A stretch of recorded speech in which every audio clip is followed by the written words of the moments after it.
What's up, everybody? I hope that George enjoys his theme song.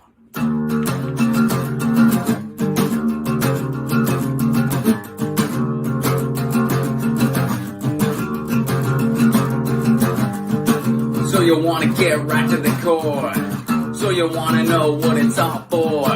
So you want to come off knowing more. Well, you better get hip. The podcast by George. So you want to get straight to the show. So you want to know what you need to know. You want to know what we're all here for. Well, you better get hip. The podcast by George. Podcast by George. Podcast by George. He knows what he's fighting for. It's podcast by George. Podcast by George. Want to know what we're fighting for? Hello, hi, how are you? Welcome on in to another podcast by George Live Line. Well, he's back, our old buddy, our old pal out there on the left coast, Ron Placone, that you just saw doing one of the versions of the podcast by George theme song. That one I got by becoming a Ron Placone Patreon. And Patreon, I want to recommend that folks go to Patreon and go to Ron Placone. Just query him, sign up, and he'll do a theme song for you too. You'll be the hit everywhere with your friends and family, parties and places. If you do your own podcast, you'll have an intro from Ron. It's a great thing. I really appreciate that. And let's put his live line up here and get going. There's his graphic, Ron Placone. He's a comedian first and foremost, folks. But as I entitled the show, it's all about relevance and irreverence. I mean, he can be hilarious. He can be deadly serious also. He's a great political commentator and observer out there in California, San Pedro, as a matter of fact. And we're going to talk about that. He's been seen on the Discovery Channel, Crosstalk, Free Speech TV, Redacted Tonight, TMZ, The Jimmy Dore Show, where a lot of my folks have seen him, and many more locales. He can be seen every Thursday now, live on Status Quo. His debut album, Agnostic Holiday, is in rotation on Sirius XM. He writes the comic Lucy and Ron. Lucy's his black cat. I hope Lucy's doing well. She's getting on in years, folks. Get your news on with Ron is what he might be best known for. His short film pilot, Loner, was just released. Check that out. Loner. It's a short film. It's a pilot. And he's looking at making that into something bigger and better. You might want to be a part of that. And he's also currently in production on his first feature, Left at the Wall is the name of that. Now, we're going to be talking about all those things. Ron's going to be joining us here very shortly. But I want to start off with a segment that I've been starting the shows with. And a lot of people are interested in these because it's topical news and it's kind of a different take, maybe some things that were under the radar that you didn't see. And I call it What in the Hell News. So let's get to the first one here before we bring Ron in. This is this horrific circumstance out at Michigan State. And I saw this, and you want to talk about a head shaker. AP, Michigan State urges run, hide, fight as gunfire erupts. And I'm so disillusioned, so disappointed, so heart-stricken by these shootings around the country that I almost don't read these stories anymore. But I'm glad that I read this one. Check it out. Dateline, East Lansing, Michigan. Yeah, Michigan State University. They broke out windows to escape, barricaded doors, and hid under blankets. They silenced their phones, afraid to make even the slightest sound for hours, as police searched for a gunman who had already killed 3 students and critically wounded 5 others on the Michigan State University campus. The terror felt by thousands of students, some experiencing their second mass shooting. Yeah, was evident in text to parents, posts on social media, and in 911 calls. Now, it started about 8:30 p.m. Monday when Anthony McCrae, a 43-year-old student with a previous gun violation, opened fire inside an academic building, and the student union. Alerts sent out to students urged them to run, hide, and fight, and videos showed them fleeing as police swarmed toward the chaos. The massive search that ensued ended roughly 3 hours later when McCrae fatally shot himself in a confrontation with police miles from campus, officials said Tuesday. McCrae was neither a student nor an employee of the university. The motive is a mystery. Now, I'm going to talk about that. I'm going to show a clip with Joe Gorton here very shortly. Everybody's always looking for motive, and they're kind of missing the point with these things. Like, this is the thing that was just jaw dropping. That you're drinking coffee, reading the news in the morning, that makes you want to spit it up. Jacqueline Matthews, a member of the Michigan State rowing team, crouched for so long when gunfire erupted at Sandy Hook Elementary that her back is permanently injured. Now, a decade later, the 21-year-old international law major was watching chaos outside her campus window, stunned to find herself here yet again. The fact that this is the second mass shooting that I have now lived through is incomprehensible, she said in a TikTok video that she recorded in the early morning hours, demanding legislative action. We can no longer allow this to happen. We can no longer be complacent. All right, now Ron's in the green room. He's standing by. I don't want to keep him waiting too long, but I wanted to go to this part of the thing that I have talked about a lot on my show, and it has to do with motive. And it is what the news media always seems to focus on when it comes to these rampage killings. I recently had Joe Gorton on with Brady United talking about this gun malaise. And here's what Joe had to say. Watch this. I wanted you to talk about this motive thing. I've talked about that on my show before. Whenever one of these things take place, they always want to try to find a motive. And I'm always like, what in the hell? This is a nut. This is a crazy person. I don't know what kind of motive you're searching for or what difference it would make. What needs to be addressed here is the gun issue. And they seem to overlook that, hoping to find out maybe that, the guy had some skeleton in his closet that made him do this. And even if he did, what difference does it make? The people are dead. He's dead. He's crazy to do something like this. And I've never understood this emphasis on motive. What's your reaction to that? Well, George, I've studied rampage killings as a criminologist. And every time I hear the media ask, or say, police are still searching for a motive, I always just want to say, well, look, the motive is fairly straightforward. It's just to kill as many people as possible. That's the motive. Now, what happens with rampage killers is they will, and not just rampage killers, by the way, but people who are frustrated and desperate in their lives. A certain segment of those people will, kind of fantasize about engaging in terrible acts of violence, right?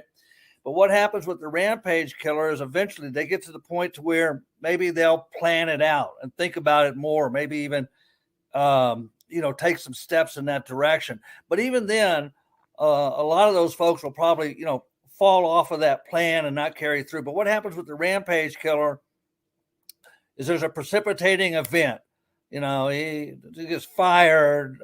His wife divorces him. It could be anything, he becomes broke suddenly, and that triggering event then will put the person in the mood to where they're just say, I'm angry at everybody in the world, or it could be a place of employment. It could be I'm just angry at these, and then they're off, and then they go off.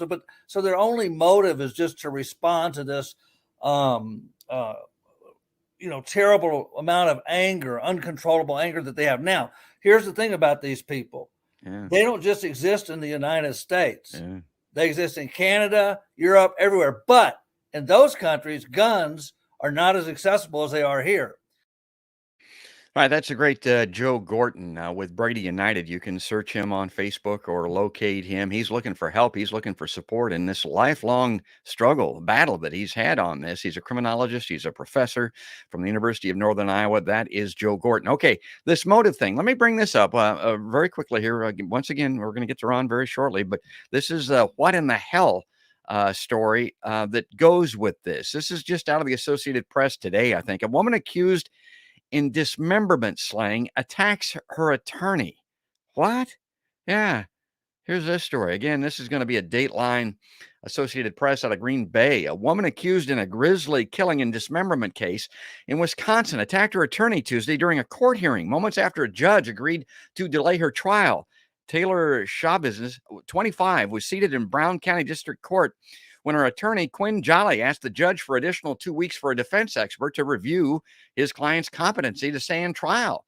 Moments after Judge Thomas Walsh reluctantly agreed to postpone her March 6th trial, she attacked Jolly and was wrestled to the courtroom floor by a deputy, WLUK TV reported. The courtroom was then cleared before the hearing resumed. She's charged with first-degree intentional homicide, mutilating a corpse, and third-degree sexual assault in the killing of Shad Therion, 25, in February 2022. Authorities say she strangled Therion at a home in Green Bay, sexually abused him, and dismembered his body, leaving parts of him throughout the house and a vehicle. Oh my God. I mean, perish the thought. I mean, that's hard to even contemplate. But the point that I'm trying to make here is, in that story, nobody's trying to find her motive, why she did those things. Why did she do those things? She's nuts. I mean, she's insane. Only an insane people would do something like that, right? Well, when we look at these gun killings, the first thing that we do is run to find a motive and spend all of our time researching, investigating, and reporting on a potential motive. It's the same thing. It's just a nut.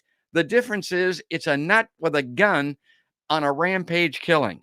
All right, that's going to cover it for what in the hell stories. It's a hell of a way to start the show with Ron Placone, our comedian friend. But like I said, the title of the show is we talk about relevance and irreverence, and he can be both, because he covers the news just like I do. Let me click on this and see if we can get him in here. There he is. Hey, Hi, George. Ron. Good morning out there, pal.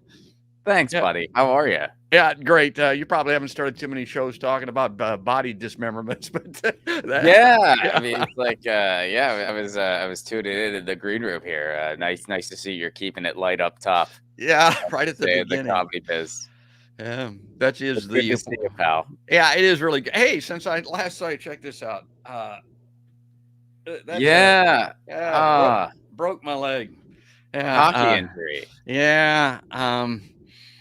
It's just one of those things. I play a lot, and I mean, I don't get hurt a lot, but it's kind of like jumping out of an airplane. I mean, if you just do it once with a parachute, you're likely going to be all right. You do it every day for years. I mean, it's just a matter of mathematics. It's odds. Something's going to happen, and it did. By the way, don't tell me about the Penguins game last night, because I've got it on DVR, and I watched the first 10 minutes. So yeah, don't let that. I will not say a word. I have I actually posted a joke about it. You might have seen it, but yeah, I have a lot of my family still lives in Pittsburgh, so they spoil Penguin games for me on the regular, being a West Coaster and usually catching the game after the fact. Yeah. So I try not to do that for anyone else. And they're on the West Coast swing. They're out there in Vancouver. All right, I don't want to get into the Penguins just yet. I want to get to some serious stuff here. I wanted to get Ron's take on the news of the day, and maybe this first one is something that we've got to talk about, because Ron's been tweeting about this. He's been following this story, and this is out of that East Palestine, Ohio situation. One of the materials on the derailed Ohio train is linked to a rare and exceptionally deadly cancer. This is from CBS News. Here's what to know about the other substances on board. The train that derailed in East Palestine, Ohio on February 3rd was filled with several hazardous chemical compounds. Documents from the railway company show, including the residue of one that is known for its link to genetic mutations. I mean, my God, that sounds like something, out of The Simpsons. Residents in the area and tens of miles away may smell odors coming from the site. Now, get this, Ron. This is because the byproducts of the controlled burn have a low odor threshold, the agency said at the time. This means people may smell these contaminants at levels much lower than what is considered hazardous. But according to documents published by the EPA on Monday, the cars were holding far more hazardous materials than what was earlier reported. And this is from Jamal Bowman, our progressive, quote unquote, congressperson out there. Nearly 1 million pounds of vinyl chloride were on the train. Now the EPA has confirmed it's entered the Ohio River Basin, which is home to 25 million people. This is one of the deadliest environmental emergencies in decades, and no one is talking about it. Well, we're going to talk about it, Ron. I want you to talk about it. The only criticism I would have of Jamal, I wish that they're always tweeting, raising awareness, talking about things. I wish that tweet would have included, here's what I'm going to do. Here's the charge that I'm going to lead. Here's what needs to happen. That seems to always be missing here. But what do you make out of East Palestine, Ohio? Well, I mean, it was kind of a long time coming in many ways because, keep in mind, this is fresh off the heels of our government crushed a potential rail strike. And what was one of those things that they were going on strike about? They were pointing out the fact that these trains are grossly understaffed. And we found out that these workers are insanely overworked. I mean, they were on call like 80 hours a week. You're not being taken care of when you have downtime and you're away from home. A lot of these trains had like 1 or 2 person crews basically. So you're overworked and you're tired and you're, running a train by yourself. That's not a recipe for success for anyone involved, except for, of course, the profiteers. So, and they wanted to do something about it. They wanted to go on strike, and the government crushed that strike. The Biden administration crushed that strike. And they did it right before the holidays because they weren't visited by the ghost of Christmas present, past, or future that year, unfortunately.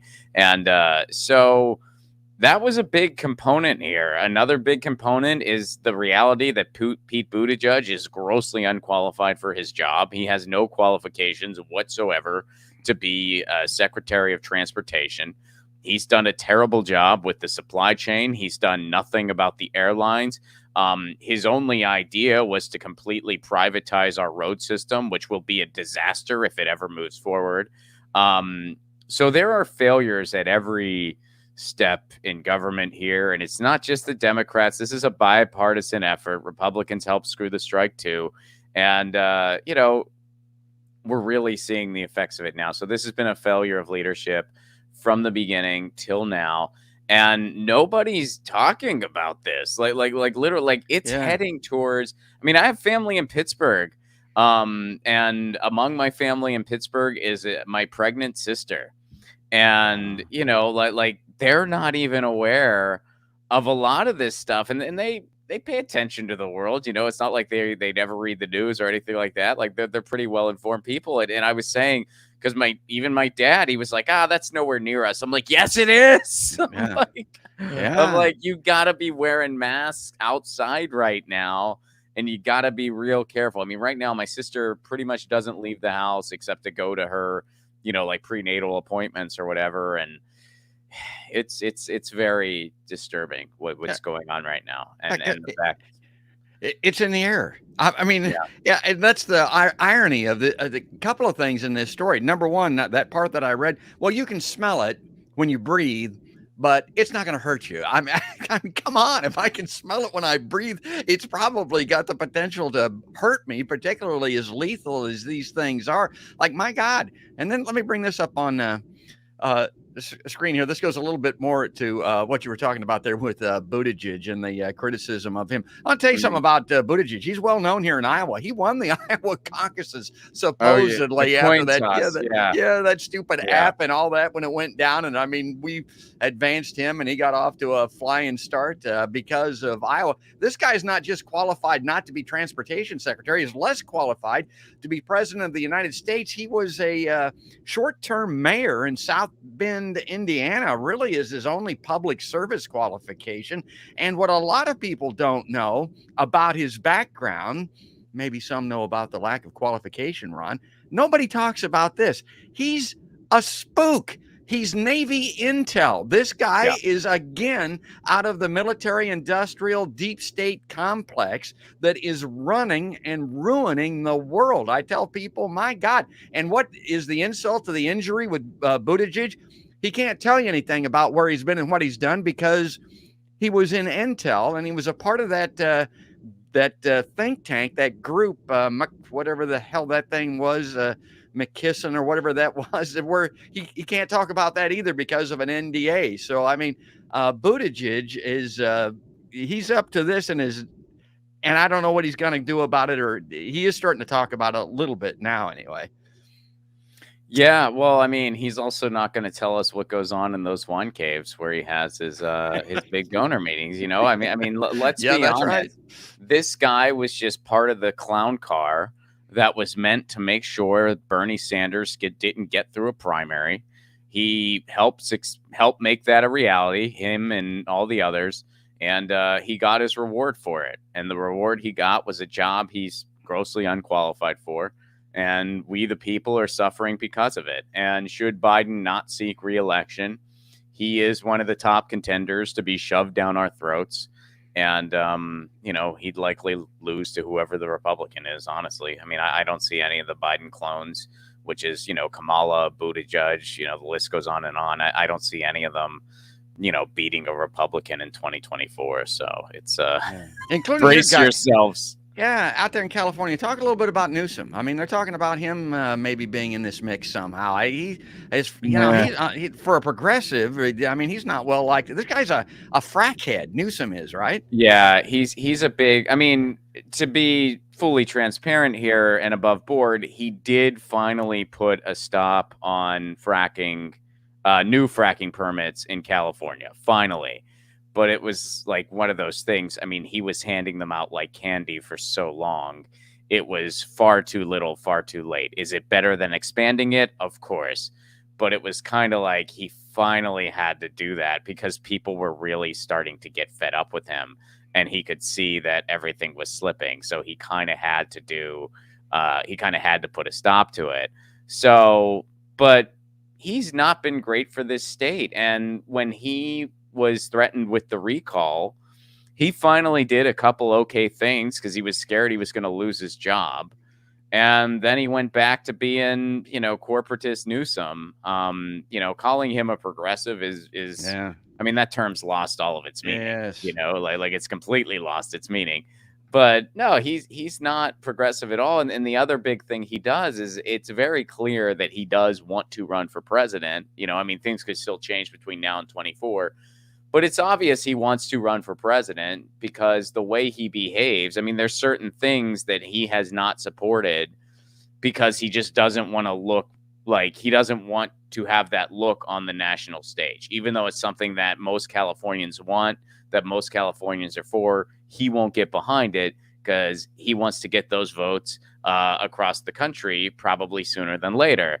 So he's just a careerist. He's just, a big, I think he cares more about what his hair looks like than anything else. And, it's very sad to see unfold because, we just cannot get a decent challenge from the left to that guy. I did not support the recall effort because when those happen in California, they're just right-wing scams. Like, that's all they are, So, had that been successful, we just would have gotten Larry Elder as a governor for like a year and a half. And that guy probably would have privatized our water supply completely. It would have been a disaster even beyond Newsom. But on the same note, it's like, yeah, but we don't have like a decent challenge to this guy either on the left. It's like, so we don't like we're kind of screwed. Like, it's just like a lose situation. Yeah. And it's like, well, how bad do you want to lose? And that's kind of how you have to play it at the state level, unfortunately, right now. As far as the governorship is concerned, we're getting some other wins at the lower levels. We're getting some wins in the city and stuff like that. But, he's not been great for this state at all.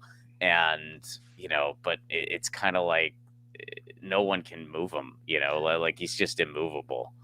Yeah, and I know you're a big proponent of the solution, if there is one, not coming out of the electoral system. I know you're a big supporter of direct action and strikes and things like that are going to make changes because it's just not going to come from quote unquote progressives. They don't exist any longer. And if anybody might think so, just think back to that letter from the Progressive Caucus on Ukraine, just kind of casually, softly suggesting that we might have some diplomacy to end the carnage in Ukraine being immediately withdrawn for political reasons. That told me that there ain't any progressives in Congress, because there was unanimity on that. I want to get to this thing here on because this was, again, out of your Twitter feed, Ron, about the situation in East Palestine. And this isn't being brought out a lot. Talk about this. Yeah, they're offering the company, who, as More Perfect Union points out in that tweet I retweeted, the company's worth $55 billion. They're offering them $25,000 for all the damage they caused, which does literally end up being $5 a person. Yeah, it's remarkable. I mean, you couldn't write this as like a dystopian script. And by the way, like, they're doing nothing. There's no sense of urgency here. There was no preventative measures to prevent this. So there's more train derailments. I mean, other ones are happening, and they have happened. And, this reminds you, the first thing I was reminded of was what happened in North Dakota back in 2002. When that train derailed. And keep in mind, 2002, the internet wasn't quite what it is today. So a train derailed in North Dakota, and because of the Telecommunications Act of 1996, there was nobody broadcasting in North Dakota to tell people, hey, your air's poisoned, get the hell out. And so a bunch of people were suffering because there was no media local to tell them what the hell was going on. And this is a similar thing, except now it's like nobody is saying the sense of urgency that really exists. And if they are, they're on Twitter or they're on podcasts like this saying, hey, this is bad. This plume is for real. You should evacuate if you can. I mean, the people in New Palestine should totally not be there right now. And they're saying this stuff. Oh, we know that it's killing the fish, and it's poisoning foxes, and it's poisoning chickens, and it's poisoning your dogs, but it's probably fine for people. Are you nuts? That's exactly right. What the hell? What does the matter with people? And I think I'm correct in this. I think that railroad, isn't that owned by Warren Buffett? Isn't that his railroad? I believe so. I think that's what one of his primary investments is in that. There's plenty of money to reward these people. And I wonder if they were offered that with like an NDA or something like that. You can, okay, if you take the money, then you can't sue us and you can't come around and get more money from us. I wonder if that was part of it too. I didn't see that in that reporting. They covered their tracks. I can't say definitively one way or another, but yeah, I'd imagine they also were looking out for themselves. Why wouldn't they? I mean, yeah, it's just pure freaking greed and evil at this point. I mean, I'm not trying to oversimplify things, but at the end of the day, it's just this is so unsustainable on so many levels, and we are not doing anything to meet the moment. And we are literally seeing this empire crumble. But look, man, that's how it works. They always crumble, and they usually got about a 250-year run. Guess what? We're there. Yeah. The United States as we know it, that's about where we're at. So it's foolish for us to think that just because, our technology is more advanced to reflect the time we're in, that we'll end any differently. We're not going to. It's just a matter of how graceful the fall is. And right now we're making it as clumsy as we possibly can. And I hope that changes. And history is replete with examples. I have the great Matthew Ho on my show. I know he's been on your show before, too. And he likens it to the Roman Empire. I mean, they didn't look inward. They looked outward. They expanded around the world militarily. They pissed everybody off. Everybody hated their guts and livers. And guess what? They collapsed from within because of the extension. But even if they didn't, the people on the outside were going to come and get them. That's what the Romans did. We've got 1,000 of these military bases ringing the planet. Everybody hates our guts. And meanwhile, China's going around building infrastructure and the Road and Belt initiative, and we're out bombing the shit out of people. I mean, you don't have to be a great historian to be able to figure out this model is doomed to failure, and it looks like it's failing right now. Well, I got to spin through these stories, Ron. I want to keep going here. That's the situation out of Ohio. This is this next one. They called it Balloony Loony when I did it on my show, and I don't know, Ron. This thing looks to me, I'm going to go through to see it. Pentagon releases close-up images of a downed spy balloon. It says in the headline, spy balloon. This thing looks to me like if you had asked me to take some photos of what a weather balloon looks like. Yeah. That's what this thing would look like to me. And then I don't know if you saw this. I thought this was hilarious. This is from this hippie website that I have. I followed the Chinese balloon for almost 200 miles. Turned out to be birds on the wind. That's funny. Oh my God, that's funny. Yeah. So That's anyway. the level of paranoia we're at now. Yes. I mean, honestly, because it's like, how many things? I mean, they've shot down a fourth thing, right? Yes. Yep. Has it been? Yeah. So they're just randomly shooting things out of the air. Yes. I mean, it's absolutely nuts, and it's under all this bizarre paranoia.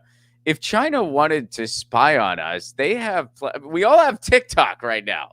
Yeah. Like, there's plenty of They ways. go right at us in TikTok. Yeah. Yeah. I mean, there's plenty of ways and they would definitely be more stealthy than having this obvious freaking big balloon in the sky. It went across the middle of the country. Like what were they doing? Tallying Walmarts? Like, what were they getting? They were looking at Ted Turner taking a piss in his backyard because it Yeah, went over Montana. Here's what I tell people too, and you brought this out, and this was in, let me see here if I can get this on screen. This is a tweet that you had. Shoot first, ask later. Solid new trend we've got. Can't imagine this going wrong. That seems like a joke, but kind of not, Ron, because here's what I think. There were people that were postulating that this might be an alien device of some type, that it might, Right. You're going to shoot it down. You've got Yeah. you've got an advanced civilization that can come to Earth and put this thing in the sky. And this is how you're going to greet them. The other part of it that nobody reported on or thought of, again, they didn't know what this thing was. They believe that it came from China. Well, okay, let's say that you were some terrorist organization in China or elsewhere, and you wanted to drop a dirty bomb on the United States, and you weren't very sophisticated, didn't know what to do. Let's tie this thing to a balloon and float it over the country, and then let the dumbasses shoot it down. Yeah, that's right. It detonated ourselves. Yeah, that's kind of what I was thinking when I looked at it. Let me it's absolutely ridiculous. We're gonna shoot first, ask later. So now the entire nation is behaving like our police do. So that's absolutely fantastic. That's absolutely fantastic. Well, here's what I thought of. Again, I don't run with the traffic. Now, Ron and I share a lot in common, and not only our political views. He was a disc jockey back in the day, like I was. He's a big music guy. He's a fan of the Hold Steady. I am too. This is a song out of the movie Billy Jack. It's 110 Soldier. It was done in the movie by Coven. It was originally written by a group called Original Cast. But so I want to read this and then just think about this when it comes to this balloon thing. So the people of the valley sent a message up the hill asking for the buried treasure, tons of gold, for which they'd kill. It came an answer from the mountain. With our brothers, we will share all the secrets of our mountain, all the riches buried there. Now, this is kind of corny, but it's kind of cool too. Now the valley cried with anger.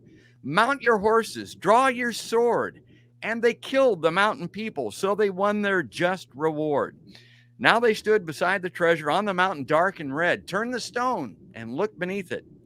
Peace on earth was all it said. And I thought of that, Ron, because of this balloon. I thought, my God, I don't know, aliens, okay, whoever, shoot it down. Shoot first, ask questions, figure out who it's from and what it means later. And like you said in your tweet, I can't see anything going wrong with that idea. Yeah, it's really sad. I mean, yeah, like that would be the most depressing if it actually was like a more advanced life form trying to make contact with us, because God knows we could use the help right now.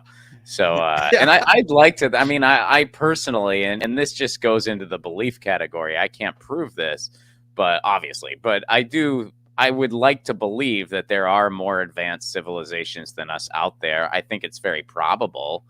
And I would like to think that eventually, they're going to make contact with us.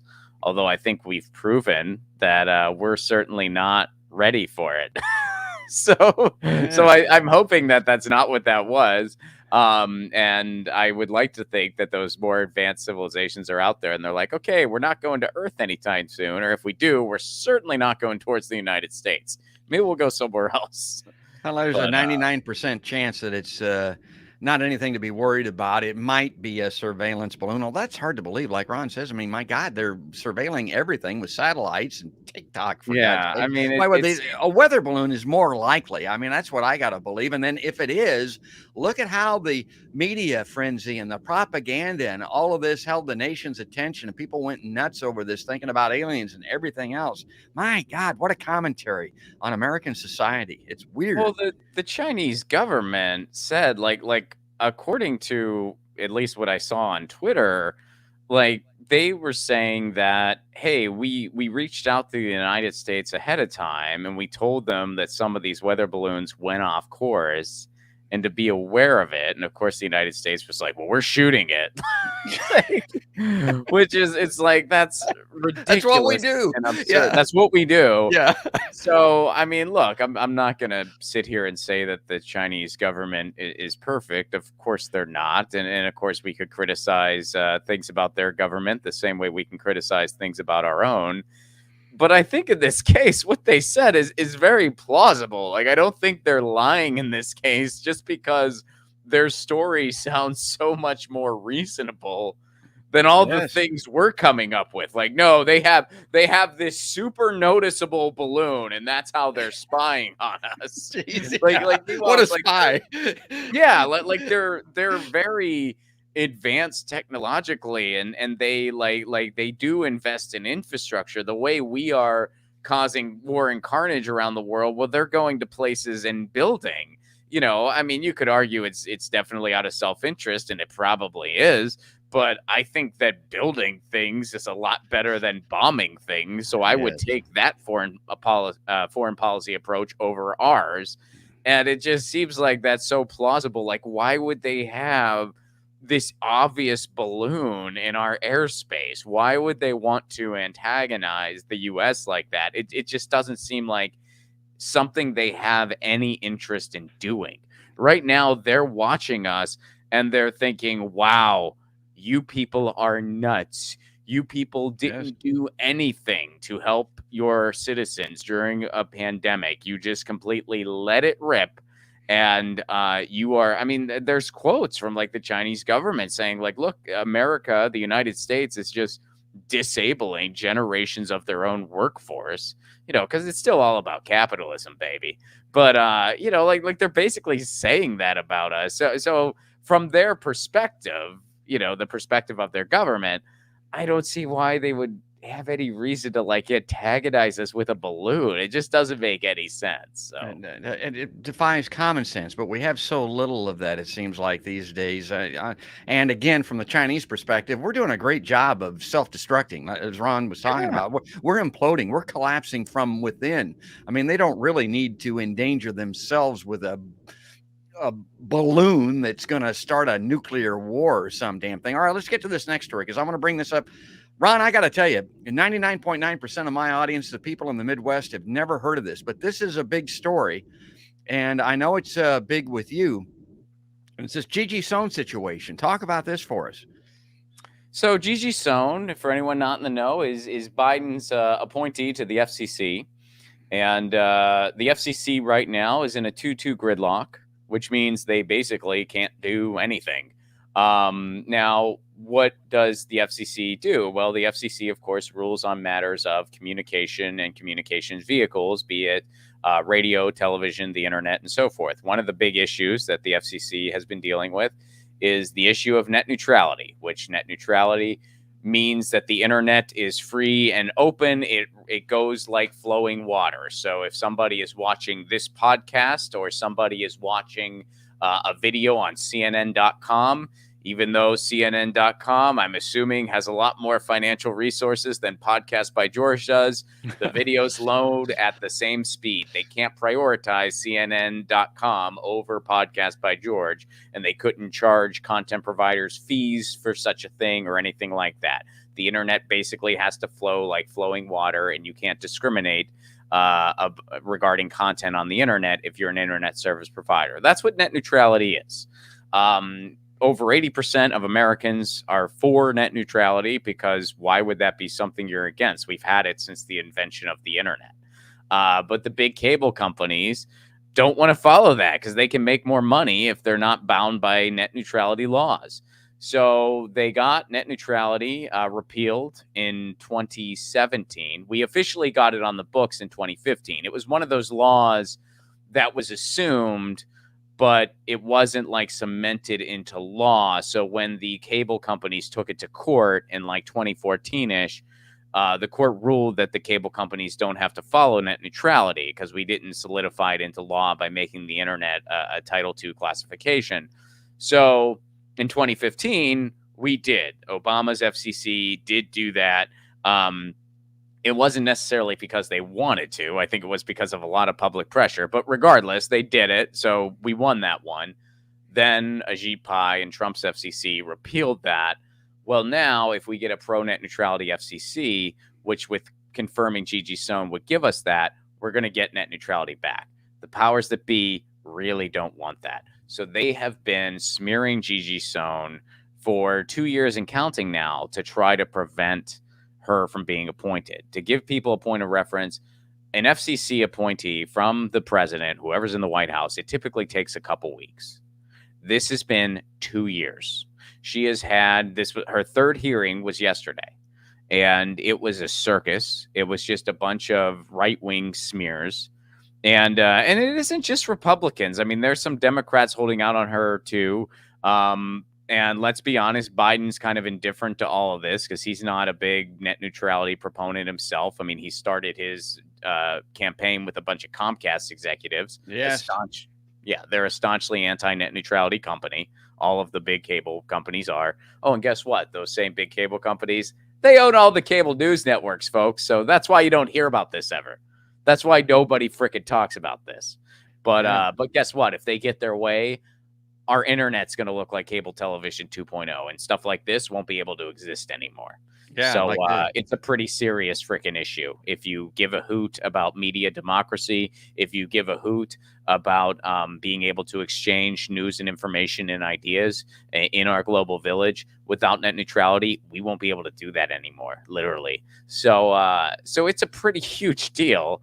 And they're just doing this big dog and pony show to try to prevent her from being appointed because they know we'll get net neutrality back at the federal level if she is appointed. And so they want it to stay in the 2-2 gridlock as long as they can, or they want Biden to appoint somebody who will be more pro-industry, i.e. not for net neutrality. So... yeah, and not to understate the significance of what you're talking about, the correlation between cable television and what we're talking about here. If you want to be paying a couple of $100s a month for this, like you do for cable television, that's the future. That's what they would like to have. And Ron's talking about Joe Biden literally did kick off his campaign for president for 2020 in the home of the Comcast CEO, the person that owns these media outlets, including MSNBC, I think. Comcast owns MSNBC, and also just to add a quick thing to that as well, Biden, and I don't know who Biden would have appointed otherwise, but I do know that one of the reasons we got such a staunchly pro net neutrality appointee in Gigi Sohn is because when they had that Bernie Biden task force, which I think was largely just performative, but one of the concessions that we did get out of that was that Joe Biden promised a pro net neutrality appointee. That was a promise he made in that Bernie Biden task force. So, okay, let me bring this up on screen because I follow Ron. It's particularly on this issue. He's one of the most knowledgeable leaders on net neutrality and municipal broadband. It's nice to say. I don't know if I'd go that far, but well, I don't know, man. I'm telling you because I try to follow it, and you're out front on this thing. Okay, so I signed this petition, and the petition then is sent to your elected representative automatically. It went to Joni Ernst and Chuck Grassley here in Iowa, our two crackpot right-wing Republican legislators. Well, okay, so I get this back, Ron. This is from Chuckles. This is from our 90-year-old Chuck Grassley. He is the President pro tempore emeritus in the U.S. Senate. He says, as a U.S. Senator, it's my duty to ensure that each appointee is qualified to fulfill the duties of the office to which they are appointed and that they will uphold the law. I am concerned, says Chuck, that Ms. Yeah. Sohn's previous work and statements indicate she would not uphold First Amendment protections with regard to freedom of speech and freedom of the press. What the hell is he talking about? I didn't get any correlation on freedom of speech with this appointment. What's he mean? It's a completely baseless thing. They try to. I mean, first of all, they conflate like what the FCC actually does. Like people think that the FCC tells Elon Musk how he's supposed to run Twitter. It's not that's not how it works. Like it's nowhere near that simple. Now the FCC can rule on issues, or not rule on, but they can like have some input on issues like Section 230, which has to do with free speech on the internet, basically, and what social media companies can be held liable for versus what they can't. But blowing a hole in Section 230 would have tons of unintended consequences, so we shouldn't mess with it. They can weigh in on how the internet needs to be delivered to people by internet service providers. But as far as the the way internet companies themselves, i.e. websites, behave, yeah, the FCC rules on things around those issues, but they can't directly have authority over such a thing.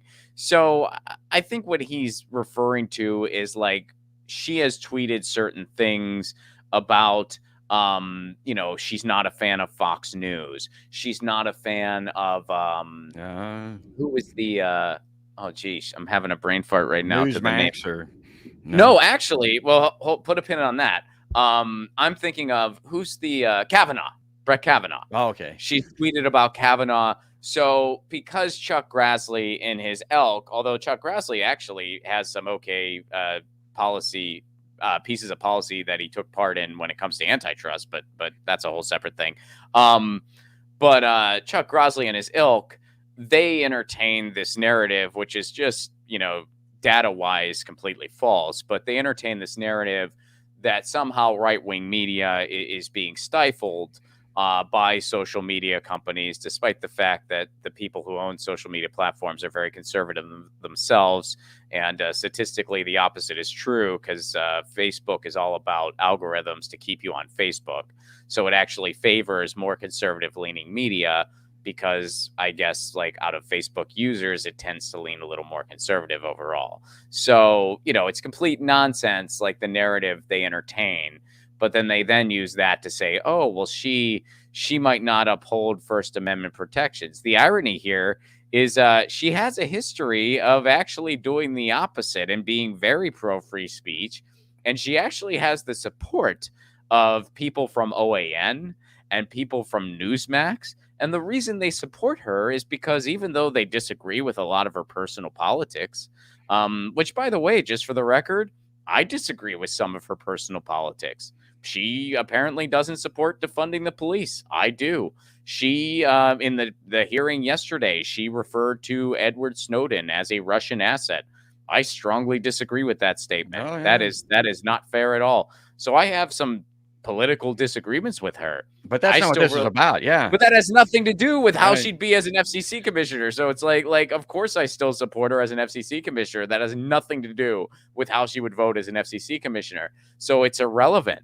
But, Chuck Grassley and a lot of people on the right, and even some Democrats, it's not just Republicans, but, they're trying to make these kind of false narratives about her. And that's what happened for hours yesterday.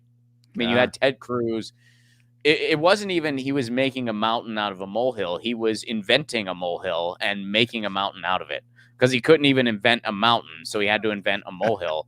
And it has been so insulting. And a lot of this, like there's kind of a homophobic element going on here, because a lot of the stuff that they've thrown at her, it goes into that territory because they tried to make it sound like she was somehow sympathetic to sex trafficking. Their big leap there is that she sits on the board of an organization called EFF, which is a very good digital rights organization. And they opposed a bill called Sesta Fosta. Now, I also opposed that bill.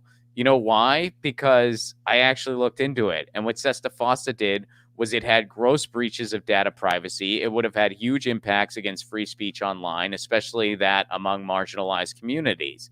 Every human rights and digital organization in the country opposed that legislation because they actually read it and they actually saw what it would do.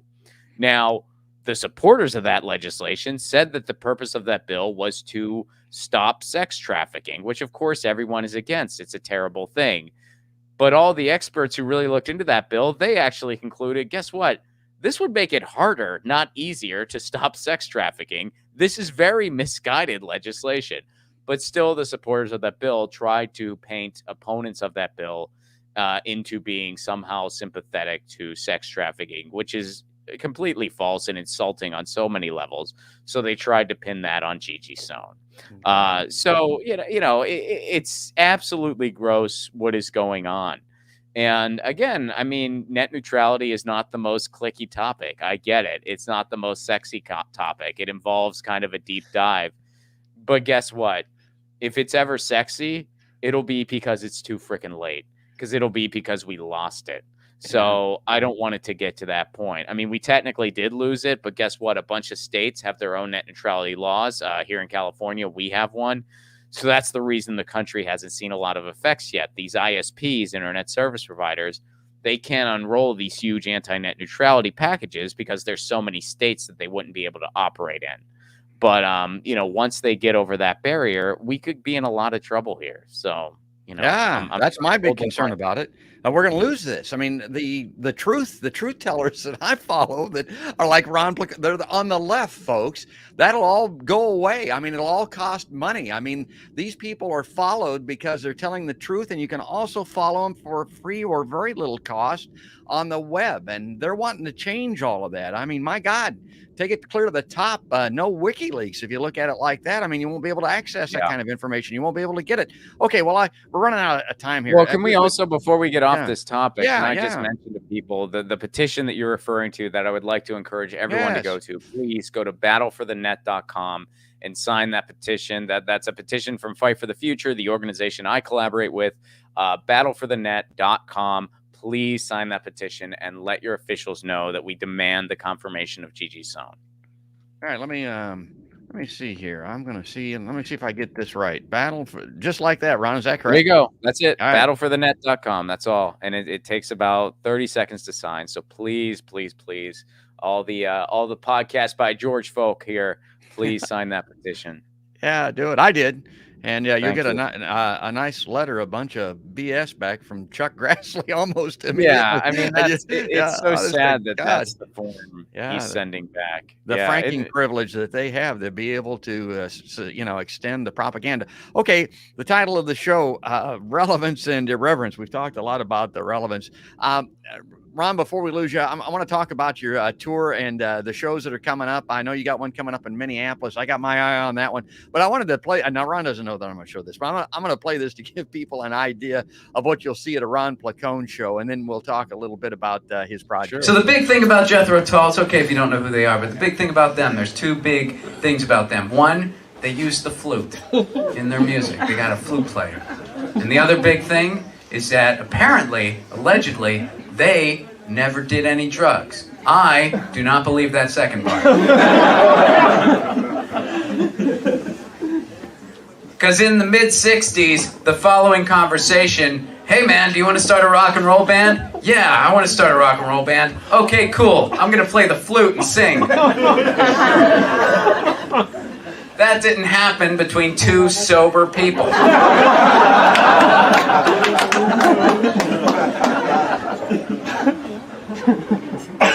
They were high out of their minds, and they went into a pawn shop, and one of the band members was like, hey, stop that flute before it slithers away. I'm going to try to play it. Then 4 albums later, they were like, are we still using a flute? Yes, people like it. Yes, it's working for us. That's great. And again, you've got this music background. You've actually, I saw or heard an interview. Didn't you talk to Ian Anderson once with Jethro Tull? Did you meet those guys or? I interviewed Ian Anderson. I mean, it was just over phone, so I didn't get to like meet Yeah. him in person. But yeah, Okay. I got to interview him, and it was actually a pretty trippy thing, man. I don't want to like babble on about it too long, but it was I was traveling a lot at the time. I was a road comic, but I also had a morning show in Nashville, Tennessee. And I would do some of the content remotely, and then I'd be back at the studio during some of the weekdays. And we were trying to build this like little lefty morning show. It didn't work out, but we tried. And so I had this interview scheduled with Ian Anderson. I was, ironically enough, actually in Pittsburgh at the time at my parents' house, and I wanted to like go somewhere quiet to do the interview. And so I went to my grandmother's house at the time because she wasn't there. It was, like she was in a community home at that point, and we were trying to figure out what to do with her house. So it was like a place I could go to just have peace and quiet to do this interview with Ian Anderson. So I went down there, and it was kind of ironic for me because I sort of realized that I was in the same place that my dad probably heard Aqualung for the first time when he was a kid.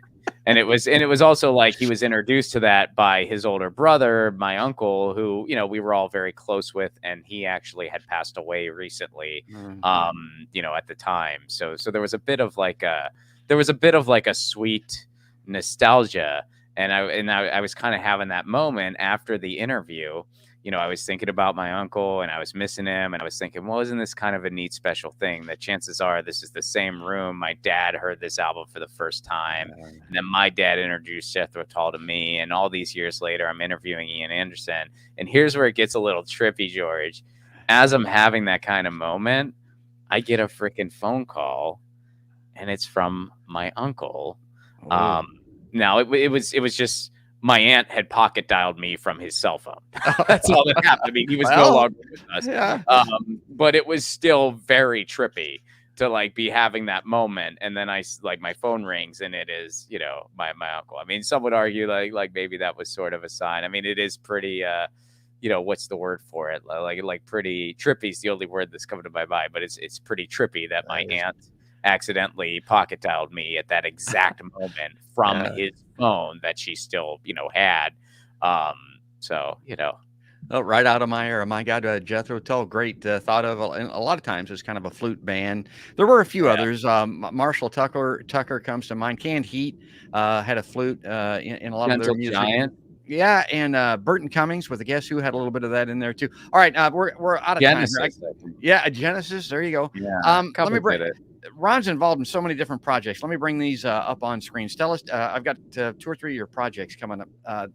Loner. Tell us about Loner. Sure, man. So Loner is it is a pilot. It has not been officially released. If you are one of my patrons, you can watch it now. Patreon.com/Ron Placone for a Give What You Can level. You can watch Loner right now. But we screened it at my show in Tucson because I did a show at an indie movie theater. So I figured I should probably screen Loner. And I'm going to figure out what to do with it soon. I might just release it on my own and then hopefully get the funds to finish the series on my own. I mean, Maria Bamford's doing something like that. She's much more, she has a much bigger following than I do. So it might be easier for her to pull off than it will be for me. But I might try to do it that way. I might do something in conjunction with Status Quo. We've been in some talks about trying to do something. But I would like to finish Loner. The concept behind it is that you're following a guy through quarantine. The first episode takes place in March of 2020. And the big hook is that he has to go through quarantine by himself with the knowledge that he could be a millionaire because his ex-girlfriend invented Vroom, which is the fantasy world's version of Zoom.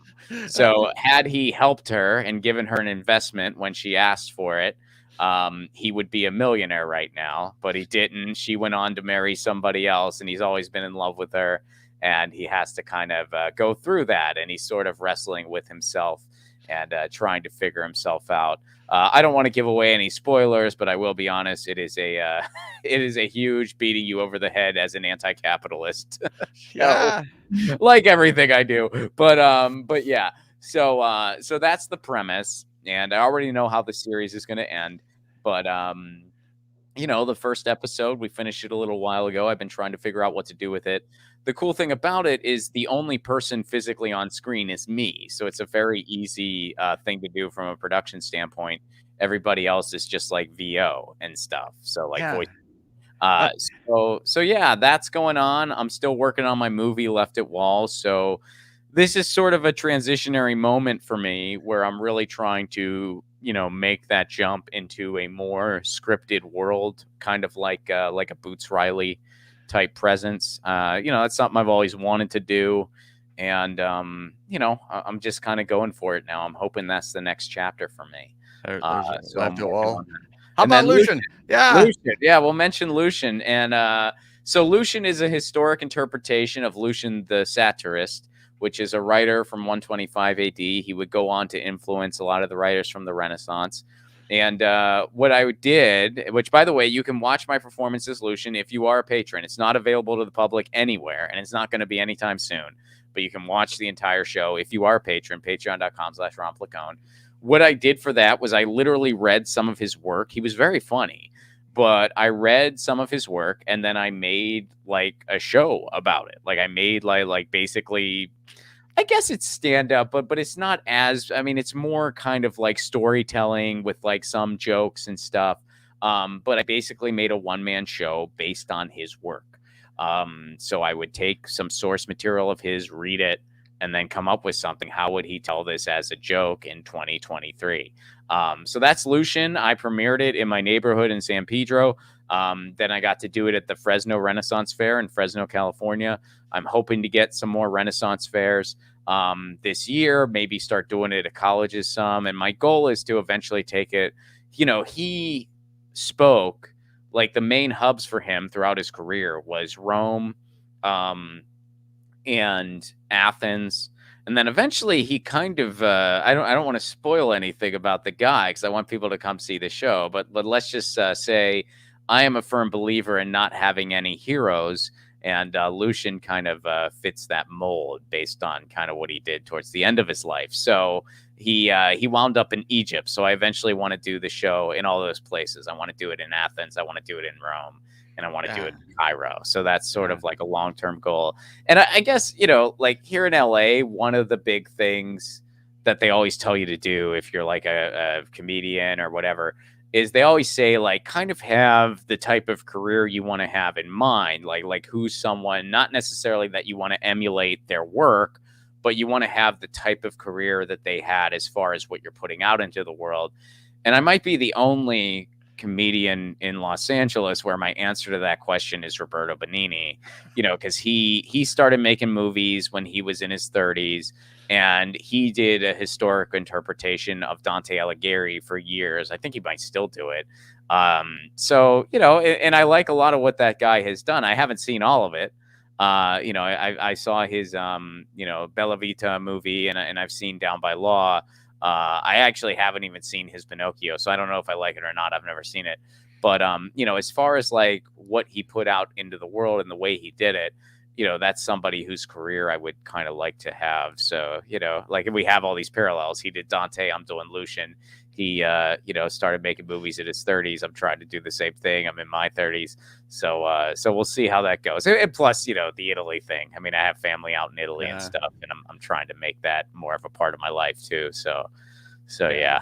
And I've seen the Lucian show on video. It's great. It's like he's reading our mail. I mean, like Ron says, it's all about these ancient locales, and it's ancient, but it has a lot to do with where we're at today, folks. I mean, check it out. We're out of time. We're at the top of the hour here already. I mean, it goes by fast. And I've had a blast. I always do when I talk to Ron.